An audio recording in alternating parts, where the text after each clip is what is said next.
Olá, seja abençoado em nome do Senhor Jesus. Estamos aqui começando mais uma bênção diária. Eu sou o pastor Robertson Lucas e é um prazer estar com vocês aqui mais um dia, podendo compartilhar da palavra de Deus, trazendo uma palavra de fé e esperança ao seu coração. Que você seja muito feliz, muito abençoado nesse dia. Que a paz do nosso Senhor Jesus Cristo seja abundante na tua vida, em tudo aquilo que você realizar, você seja bem sucedido em nome de Jesus. Hoje nós vamos refletir aqui em uma palavra. Eu tenho certeza que Deus vai falar ao seu coração. Como vocês podem ter visto no título desse vídeo, e quando a vontade de Deus não é a sua vontade? Quando a vontade de Deus não é a minha vontade? O que nós devemos fazer? É interessante a gente falar isso, porque por muitas vezes nós falamos: Deus, eu quero fazer a tua vontade, Deus, eu quero fazer aquilo que te agrada, e a gente tem até na oração do Pai Nosso, né? Seja feita a vossa vontade, assim na terra como no céu. Mas será que realmente nós estamos tão dispostos assim a viver e a fazer a vontade do Pai?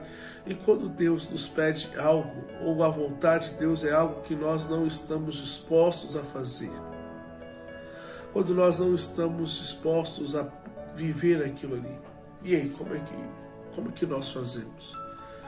Como nós nos colocamos nessa situação? Qual vai ser a nossa posição nessa situação?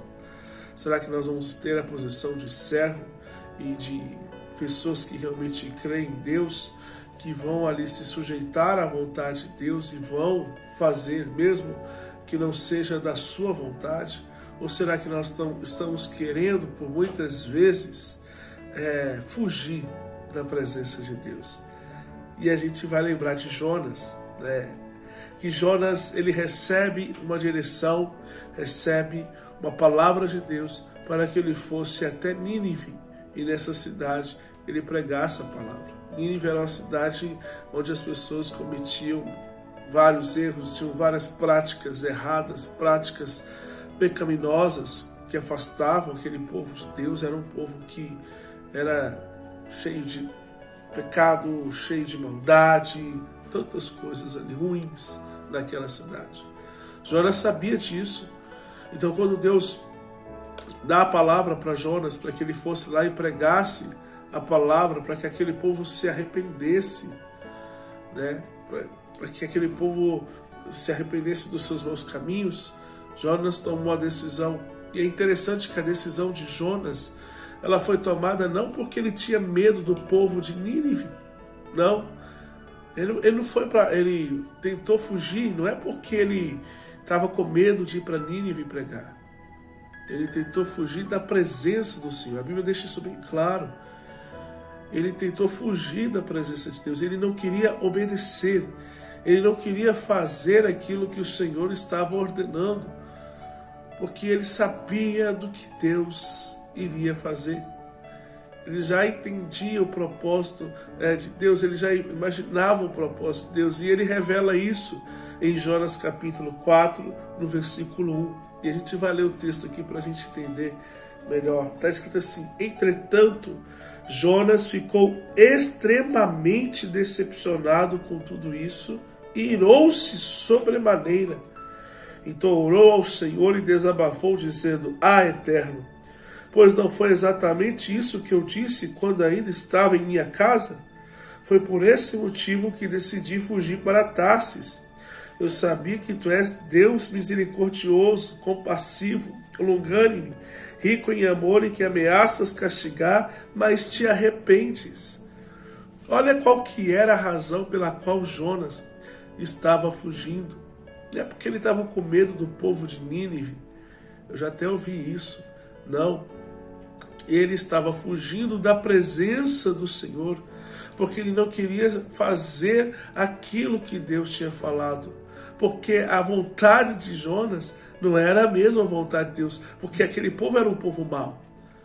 Naturalmente, a vontade de Jonas é que aquele povo fosse castigado, que aquele povo fosse destruído, que aquele povo fosse aniquilado. Mas ele sabia que se ele, na direção de Deus, pregasse, aquelas pessoas poderiam se arrepender, e como se arrependeram, e Deus teria misericórdia daquele povo. Deus não destruiria aquele povo mais, porque aquele povo se arrependeu. Mas Jonas, contrariado, ele decidiu fugir para Tarsis, de um ponto que Deus, é como se ele tivesse indo para outro caminho e já não pudesse mais fazer aquilo que Deus queria. E aí fica a pergunta que eu fiz no início: e quando a vontade de Deus não é a sua? O que a gente faz? Qual é a nossa posição? Será que nós estamos tentando fugir da presença de Deus? Será que nós não estamos tentando fazer as coisas do nosso jeito, da nossa maneira, e achando que nós vamos conseguir dar bem? Será que nós estamos fazendo como Jonas, tentando fugir da direção de Deus? E a gente sabe a consequência disso. Jonas acabou entrando no barco e veio uma tempestade. E ali, aquela tempestade estava derrubando o barco, até que tiraram sortes e perceberam que a culpa era de Jonas, e Jonas é lançado então no mar. Ele pediu para ser lançado no mar. Naquele momento, Jonas entende que tudo o que estava acontecendo era consequência da sua escolha. Ele sabia, então ele percebe então, que não tem como fugir da presença de Deus. E ali ele vai parar no ventre de um peixe. E essa história a gente romantiza tanto essa história, né? A gente até passa para as crianças. O profeta que foi parar na barriga do peixe, fala da baleia, mas a Bíblia fala grande peixe. Mas a Jonas, quando ele vai expressar sobre essa passagem, ele fala que como se ele tivesse ido ao inferno, ao lugar dos mortos. Vamos dizer que ele sentiu como se ele estivesse morto, no lugar dos mortos. Imagina todo o sofrimento, tudo aquilo ali, aquela sensação de saber que você está dentro da barriga, dentro do ventre de um animal que está em profundezas, que não teria como escapar. Ali era praticamente a morte, né? Ele estava praticamente morto. Então ali depois Deus, ele na oração dele, que ele se arrepende e fala de novamente ver a presença de Deus, ele é cuspido, né? Ele é vomitado na praia, né? Então ele praticamente nasce de novo. Mas mesmo assim, a gente percebe quantas pessoas que tentam fugir da vontade de Deus, que por não querer fazer a vontade de Deus, tentam fugir da presença de Deus e acabam trazendo para suas vidas situações desnecessárias. Jonas não precisava passar pelo que ele passou. Ele só passou porque ele tentou fugir da presença de Deus. Ele não quis fazer a vontade de Deus. Depois ele prontamente se pôs a fazer. Mas depois ele começa a lamentar, porque não era o que ele esperava. Muitas vezes assim nós agimos. Nós queremos ver as coisas acontecerem, às vezes no nosso sentimento, na nossa noção de justiça, toda equivocada da palavra de Deus. E quantas vezes eu vejo pessoas falando assim: eu vou orar para Deus pesar a mão na vida do fulano. Não. Sendo que de repente o que Deus quer é que você ore para que o fulano se converta e se arrependa dos seus pecados. Aí a gente vai falar assim: mas fulano não se arrepende. Você se arrependeu, você se converteu. De repente você está assistindo e ainda não se converteu. E eu quero dizer: aceite a Jesus Cristo na sua vida como o único Senhor e Salvador na sua vida. Entregue a sua vida a Ele, pois só Ele é que tem poder para te salvar. Mas uma coisa que a gente tem que entender, que não tem como fugir da presença de Deus. E que bom que o nosso Deus, ele é misericordioso. Ai de nós, se não fosse a misericórdia do Senhor. Ai de nós, se não fosse esse amor tão grande que Ele tem por nós. Então que a gente não venha fugir da presença de Deus, mas que a gente venha se sujeitar à vontade dEle. Mesmo que por muitas vezes a gente não entenda os seus propósitos, a gente não entenda até onde de repente vamos chegar, mas eu confio no Deus a quem eu sirvo, e eu sei que Ele está fazendo o melhor, e aonde eu vou chegar, eu sei que Deus está à frente de todas as coisas. Jonas teve misericórdia de uma plantinha que nasceu e ele nem plantou, e ele não teve aquele mesmo sentimento por aquele povo. Que a gente possa olhar para a palavra de Deus, que que possamos viver a palavra de Deus e nos colocar à disposição da vontade de Deus, entendendo que a vontade de Deus ela é sempre boa, perfeita e agradável.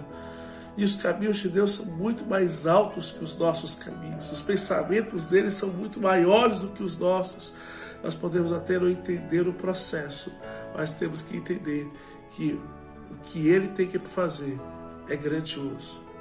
Então que possamos nos sujeitar à vontade de Deus, abrir mão do nosso orgulho, da nossa vaidade, da nossa justiça pessoal, vamos colocar assim, e crer na justiça de Deus.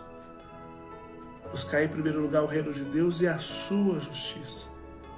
E quando fala a sua justiça, não está falando da sua própria, está falando da justiça de Deus. E as outras coisas nos serão acrescentadas. Deus não vai deixar faltar nada. Então se dispõe a fazer a vontade de Deus. Creia nele e saiba que ele é que sustenta a sua vida. Em nome de Jesus. Eu quero orar com você neste momento para que Deus abençoe sua vida poderosamente. Em nome de Jesus. Senhor meu Deus, amado e querido Pai, nós louvamos o Senhor por esta palavra. Obrigado, Jesus, por tudo e nos ensina a fazer a Tua vontade, a viver a Tua vontade. Meu Pai, muitas vezes a Tua vontade, meu Pai, é grande e a gente não consegue compreender a grandeza ou o propósito de tudo isso que o Senhor de repente nos pede para fazer. Mas que possamos ter no Senhor toda a nossa confiança e assim, Pai, confiar nos Teus propósitos e viver segundo a Tua vontade. Que nós não venhamos fugir da Tua presença, como muitos tentam fugir da Tua presença, mas nós queremos correr para a Tua presença. Pai, perdoa as nossas falhas, os nossos pecados e nos ajude a caminhar, a andar em fidelidade com o Senhor.